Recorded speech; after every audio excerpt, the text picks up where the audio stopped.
नमस्कार, ये आकाशवाणी है। अभी आप पूजा तमांग से समाचार सुनेंगे।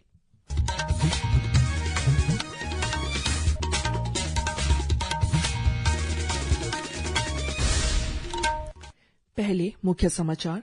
प्रधानमंत्री नरेंद्र मोदी ने भारत तिब्बत सीमा पुलिस आईटीबीपी के स्थापना दिवस के अवसर पर हिमवीरों और उनके परिवारों को शुभकामनाएं दी है। केंद्रीय विज्ञान और प्रौद्योगिकी राज्य मंत्री डॉक्टर जितेंद्र सिंह ने कहा है कि हाल ही में स्वीकृत बायो-ई3 नीति भारत में हरित परिवर्तन और आर्थिक विकास में योगदान देगी। केंद्रीय मंत्रिमंडल ने अंतरिक्ष क्षेत्र को समर्पित 1000 करोड़ रुपए के वेंचर कैपिटल फंड को मंजूरी दे दी है। राष्ट्रीय आपदा प्रतिक्रिया बल एनडीआरएफ ने तूफानी चक्रवात दाना प्रभाव से बचाव और राहत कार्यों के लिए उड़ीसा में 20 टीमें और पश्चिम बंगाल में 17 टीमें तैनात की है। आज संयुक्त राष्ट्र दिवस मनाया जा रहा है। ये दिन संयुक्त राष्ट्र की आधिकारिक स्थापना की याद दिलाता है। और अब समाचार विस्तार से। प्रधानमंत्री नरेंद्र मोदी ने आज कहा कि सरकार के पाली को शास्त्रीय भाषा का दर्जा देने के फैसले पर भगवान बुद्ध के विचारों में विश्वास करने वाले लोगों ने प्रसन्नता व्यक्त की है। श्री मोदी ने श्रीलंका में भारतीय उच्चायोग के एक सोशल मीडिया पोस्ट का जवाब देते हुए कहा कि वे श्रीलंका की राजधानी में पाली एक शास्त्रीय भाषा विषय पर आयोजित पैनल चर्चा में भाग लेने वाले विभिन्न देशों के विद्वानों और बौद्ध भिक्षुओं के आभारी हैं। इस पैनल चर्चा का आयोजन भारतीय सांस्कृतिक संबंध परिषद ने किया था। प्रधानमंत्री नरेंद्र मोदी ने भारत तिब्बत सीमा पुलिस आईटीबीपी के स्थापना दिवस के अवसर पर हिमवीरों और उनके परिवारों को शुभकामनाएं दी है। श्री मोदी ने एक सोशल मीडिया पोस्ट में कहा कि आईटीबीपी के जवान सबसे चुनौतीपूर्ण इलाकों और कठिन जलवायु परिस्थितियों में लोगों की रक्षा के लिए वीरता और समर्पण के प्रतीक के रूप में तैनात है। उन्होंने प्राकृतिक आपदाओं और बचाव कार्य के दौरान बल के जवानों के गौरवपूर्ण तथा प्रेरक प्रयासों की भी सराहना की। केंद्रीय सड़क परिवहन और राजमार्ग मंत्री नितिन गडकरी ने कहा है कि सड़क सुरक्षा तंत्र को बेहतर बनाने के लिए सरकार सभी तरीके की उन्नत तकनीकों जैसे कृत्रिम बुद्धिमत्ता का उपयोग कर रही है। आज नई दिल्ली में ट्रैफिक इंफ्राटेक एक्सपो के 12वें संस्करण को संबोधित करते हुए उन्होंने सड़क निर्माण में उन्नत तकनीकों को अपनाने पर जोर दिया। उन्होंने कहा कि सरकार प्रतिभाशाली इंजीनियरों को सड़क निर्माण में अपने अनुभवों को साझा करने के लिए प्रोत्साहित कर रही है ताकि मोटर चालकों के लिए सड़कें अधिक सुरक्षित बनाई जा सके। केंद्रीय विज्ञान और प्रौद्योगिकी राज्य मंत्री डॉक्टर जितेंद्र सिंह ने कहा है कि हाल ही में स्वीकृत बायो-ई3 नीति भारत में हरित परिवर्तन और आर्थिक विकास में योगदान देगी। बायो-ई3 नीति का उद्देश्य देश में उच्च स्तर के जैव विनिर्माण को बढ़ावा देना है। डॉक्टर सिंह ने आज नई दिल्ली में भारत जर्मन विज्ञान और प्रौद्योगिकी सहयोग के स्वर्ण जयंती समारोह को संबोधित करते हुए कहा कि उनकी सरकार के शासन में देश में विज्ञान और प्रौद्योगिकी के क्षेत्र में शानदार विकास हुआ है। उन्होंने विज्ञान और प्रौद्योगिकी क्षेत्र को दुनिया का रणनीतिक स्तंभ बताते हुए कहा कि भारत के अंतरिक्ष अभियानों ने हाल ही में उल्लेखनीय उपलब्धियां हासिल की है। डॉक्टर सिंह ने इस बात पर भी खुशी जताई कि भारत के स्टार्टअप इकोसिस्टम ने दुनिया भर में तीसरा स्थान हासिल किया है। भारत और जर्मनी के बीच संबंधों पर प्रकाश डालते हुए उन्होंने कहा कि विज्ञान एवं प्रौद्योगिकी के क्षेत्र में दोनों देशों के बीच सहयोग से द्विपक्षीय संबंधों को मजबूत करने में और मदद मिलेगी। केंद्रीय मंत्रिमंडल ने अंतरिक्ष क्षेत्र को समर्पित 1000 करोड़ रुपए के वेंचर कैपिटल फंड को मंजूरी दे दी है। प्रस्तावित वेंचर कैपिटल फंड को फंड संचालन की अवधि में 5 साल तक बढ़ाए जाने की योजना है। निवेश के अवसरों और फंड आवश्यकताओं के आधार पर औसत तय राशि 150 से 250 करोड़ रुपए प्रति वर्ष हो सकती है।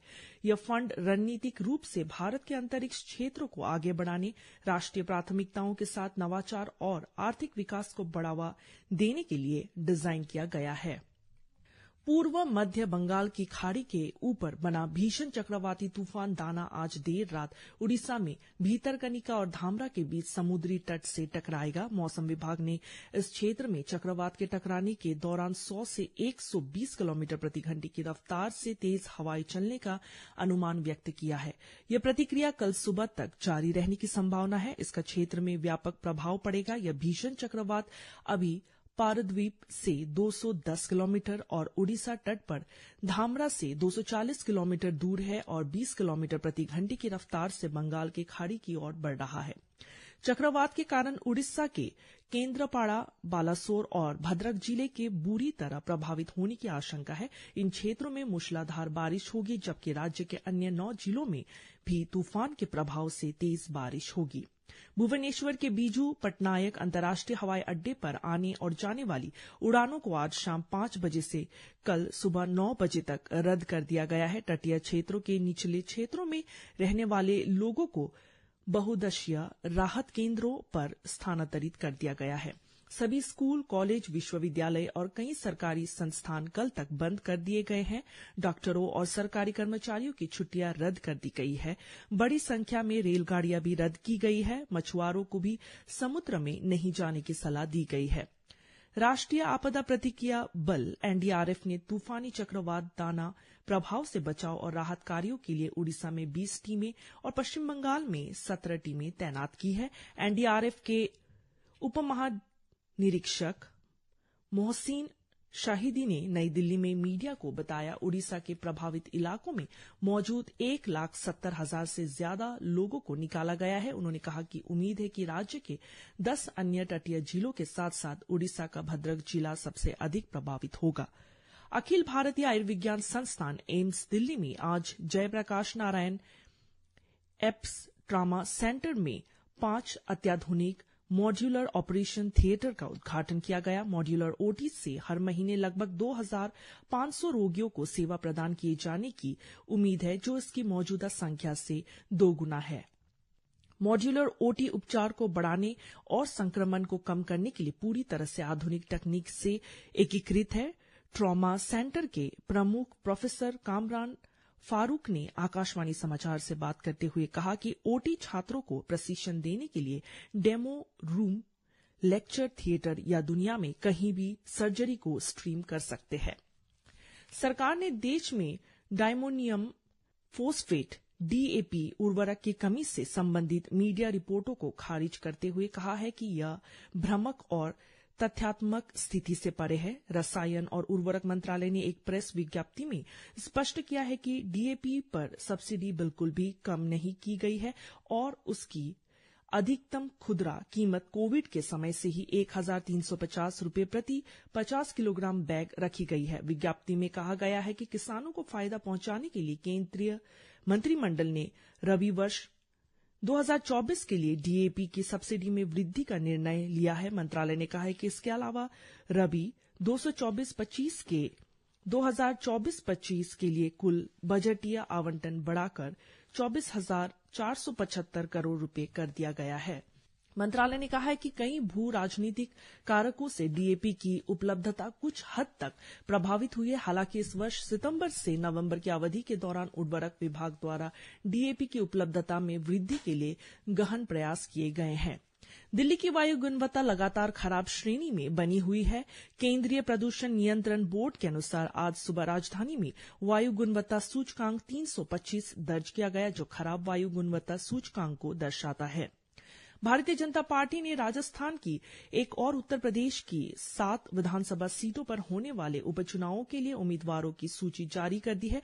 राजस्थान की 84 सीट से करीलाल ननोमा चुनाव लड़ेंगे। वहीं उत्तर प्रदेश के गाजियाबाद सीट से संजीव शर्मा, मजवान सीट से चूसी स्मिता मौर्य और फूलपुर विधानसभा सीट से दीपक पटेल को मैदान में उतारा गया है। भाजपा केंद्रीय चुनाव समिति ने उम्मीदवारों का चयन किया है।